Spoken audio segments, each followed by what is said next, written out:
Imagine this. You've worked for 40 years, maybe more. Woken to alarms in the dark, sat in traffic with the radio muttering forecasts of storms and stocks, nodded through meetings, pushed papers, smiled at people who forgot your name, traded your hours for numbers on a screen. But now, it's here. Retirement. The golden dream. Except you wake up on that first morning and something feels off. The silence doesn't feel free, it feels hollow. The time doesn't feel abundant, it feels disorienting. You were promised liberation, yet all you feel is a slow, creeping emptiness. No more deadlines, no more hierarchy, no more office, no more identity. Who are you now? They told you retirement is the reward, the finish line, the day you finally get to live. But why does it feel like something has been stolen instead of given? Why, after decades of sacrifice, does this moment feel like a strange kind of death? The cruel paradox is this. You spend your life preparing to be free, and when the moment comes, you realize you don't know how.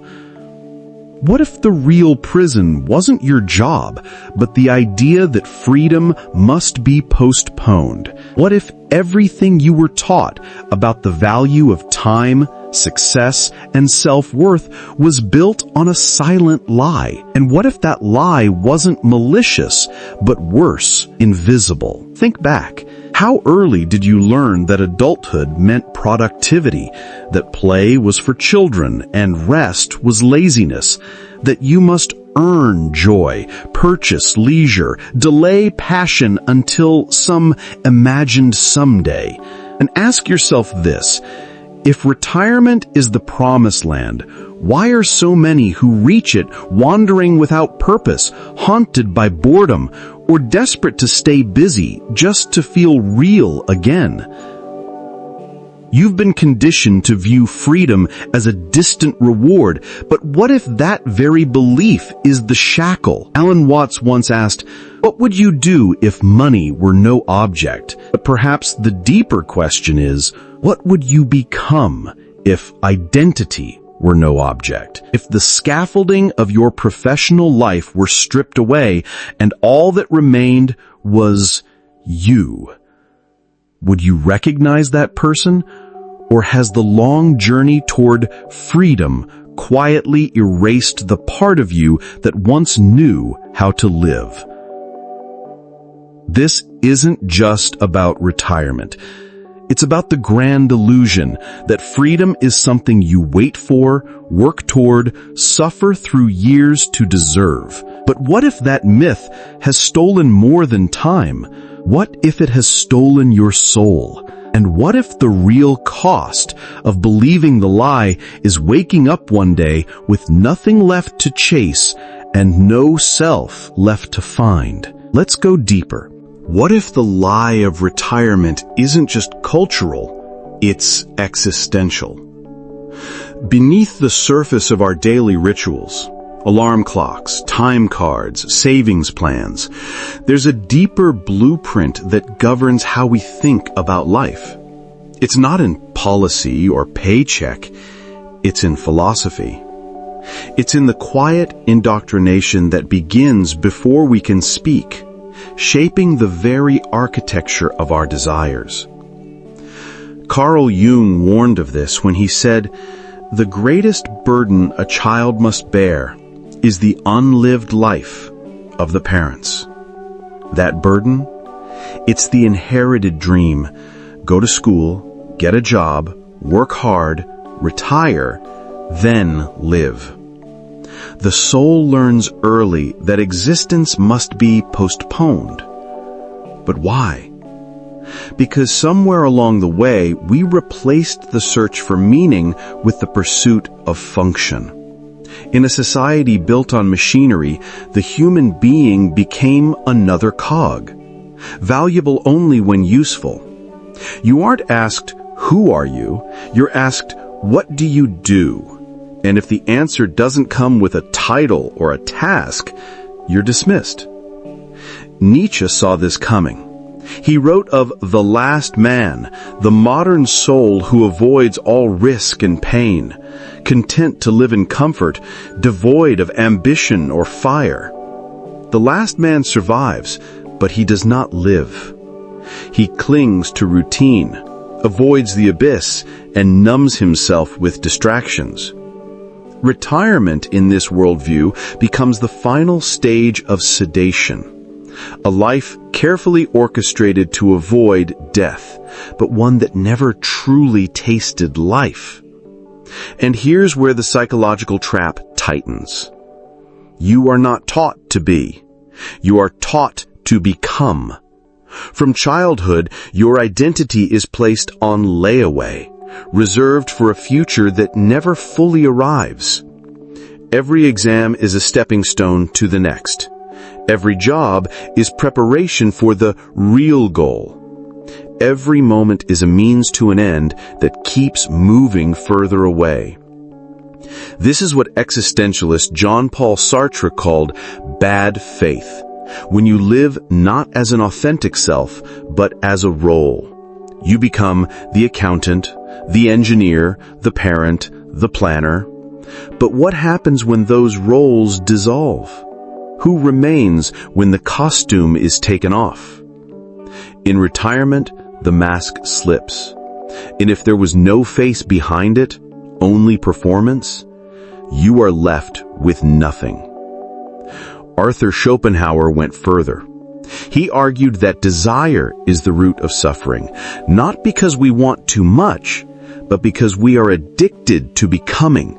Once we attain something, it instantly loses its flavor, and a new desire must emerge to sustain the illusion of purpose. Work provided that illusion. Retirement rips it away. And here's the hidden horror. When the distractions vanish, you're left with silence. And in that silence, the question echoes louder than ever. Have you ever truly lived, or merely waited to live? Alan Watts understood this. He saw Western life as a performance, a great rehearsal for a finale that never comes. We're always getting ready, always on our way. But where exactly is this mythical destination? When you retire, you reach it. And if there's nothing there, no meaning, no self, no direction, it's not because you failed. It's because you believed a story designed to keep you asleep. You weren't just sold a financial plan. You were sold a philosophy of deferral. And now, standing at the end of the track, you realize there was never a train. But the damage runs deeper. Because if freedom can't be found after the work, where can it be found? Let's explore what happens when you chase the dream and discover it was a mirage all along. What happens when you build your life around a story that was never true? The answer isn't always loud. It doesn't announce itself with sirens or breakdowns. It arrives slowly, invisibly, like dust gathering in a locked room. The lie of retirement and deferred freedom doesn't destroy you in one moment. It erodes you, year by year, until your inner life becomes a quiet echo of someone you don't remember becoming. And the most dangerous part, you don't even realize it's happening.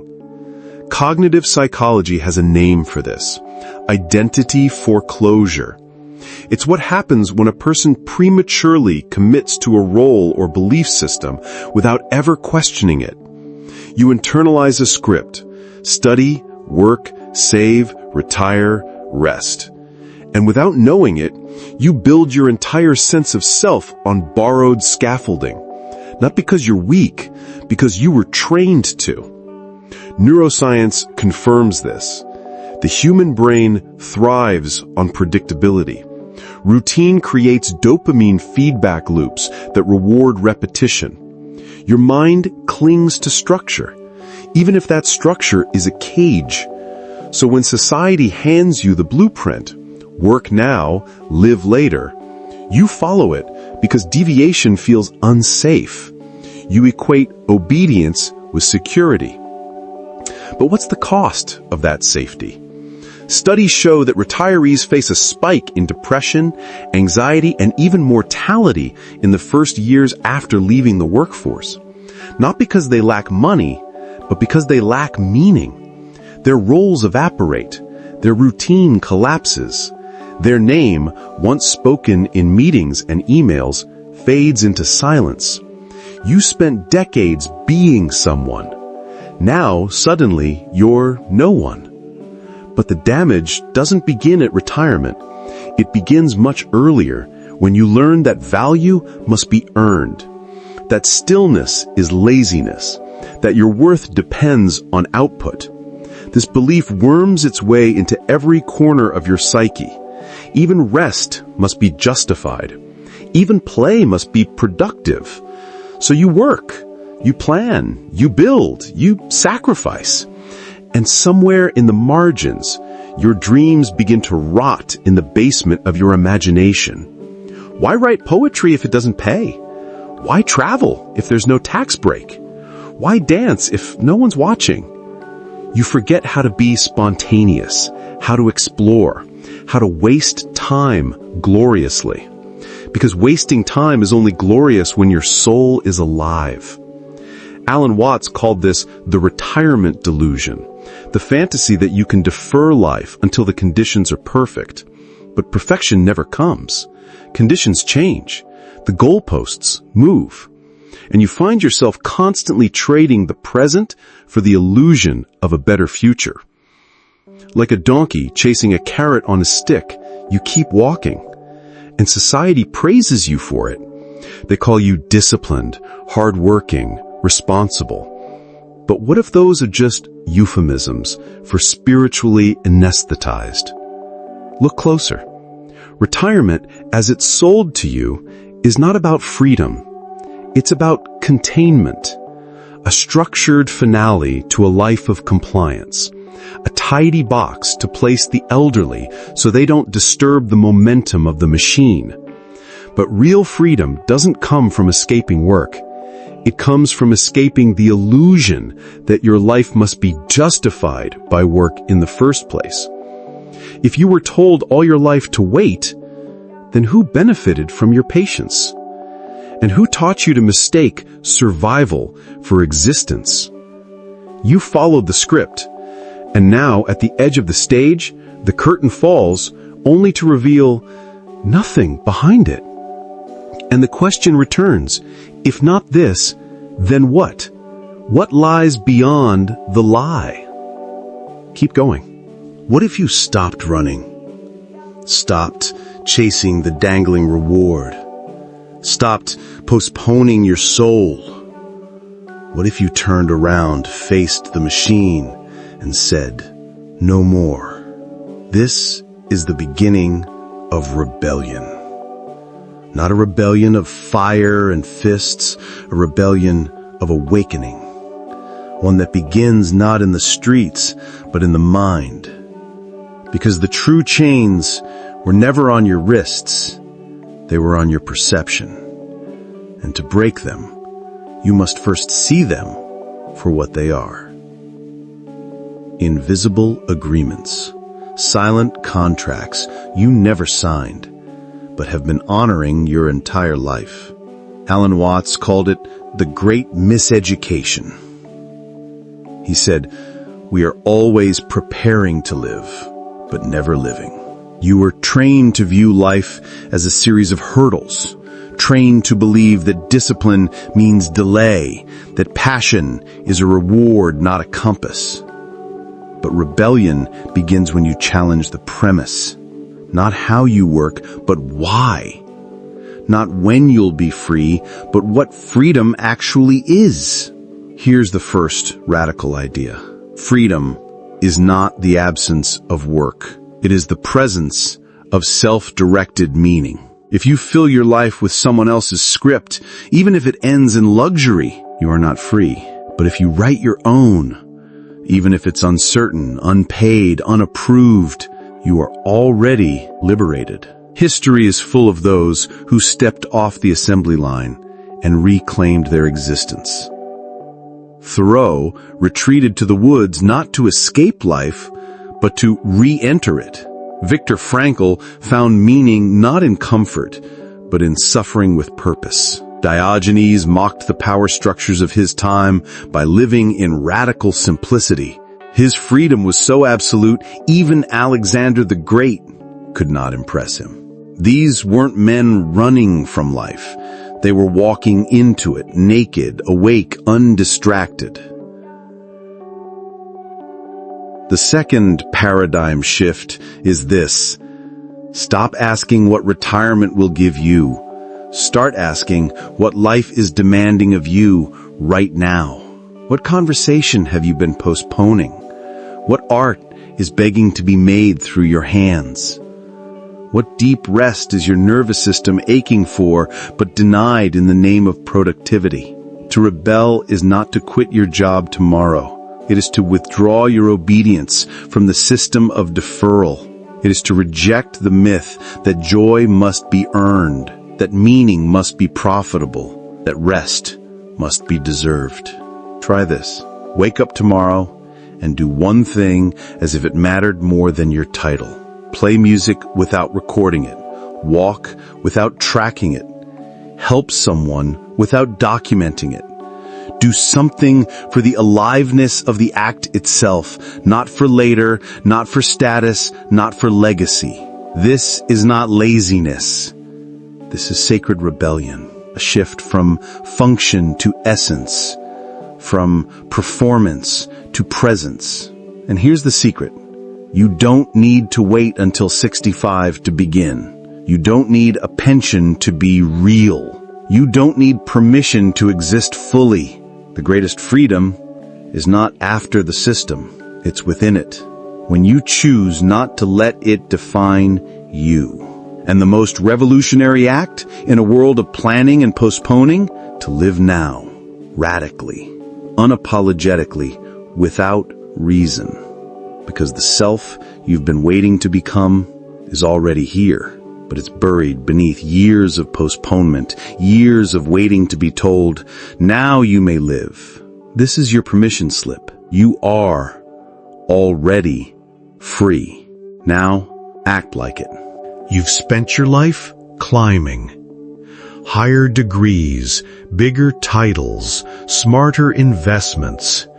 Always reaching for the next rung, the next level, the next illusion of control. And now, here you are. You've reached the top of the ladder, only to discover it was leaning against nothing. Here is the final, shattering truth. Retirement was never the goal, because freedom was never meant to be postponed. Freedom is not something you earn. It is something you realize. Alan Watts once said, "You are under no obligation to be the same person you were 5 minutes ago." That's not just poetic. It's terrifying. Because it means everything you've built could dissolve in an instant. The resume, the reputation, the roles. And what would be left? That's the haunting part, isn't it? Because you were taught to fear the void, to run from stillness, to pad your identity with tasks, schedules, and responsibilities. But Watts, and those like him, knew something deeper. The void isn't empty, it's sacred. The space you've been avoiding underneath all the doing is where your true self has been waiting. It has no title, no retirement plan, no metrics, only presence. That is the final paradox. You feared retirement because you feared stillness. You feared stillness because it exposes the self. But that very stillness is the gateway, not to death, but to being. Look at the trees. They do not ask when they will be allowed to grow. They do not wait for permission to shed their leaves or reach toward light. They simply are, unapologetically, completely, eternally. What if you could be the same? What if the self you were before the world told you who to become, the child who played without purpose, who created without critique, who loved without calculation, that self never left. It was only buried. And perhaps retirement, the myth, the lie, the illusion, was never the end. Perhaps it is the invitation, the final opportunity to unlearn the performance, to become undefended, to remember. You are not your savings. You are not your job. You are not the years you traded for safety. You are the silence beneath the noise, the watcher behind the mask, the life that no one can take away because it was never given by them to begin with. And when you see this, when you finally stop chasing and stand still long enough to feel what's underneath it all, you realize you were never waiting for freedom. You were waiting to remember. You were always free. And that changes everything. The life you longed for doesn't start after the office. It begins when you drop the illusion that you ever had to earn it. So burn the blueprint. Step off the path. Let the world call you lazy, lost, or unproductive. Smile anyway, because you will know something they do not. That freedom is not found in retirement. It is found in reclaiming the right to exist without justification. And when you touch that truth, even for a moment, it will echo through your bones like music you forgot you knew. There will be no fanfare, no audience, just you, finally, alive.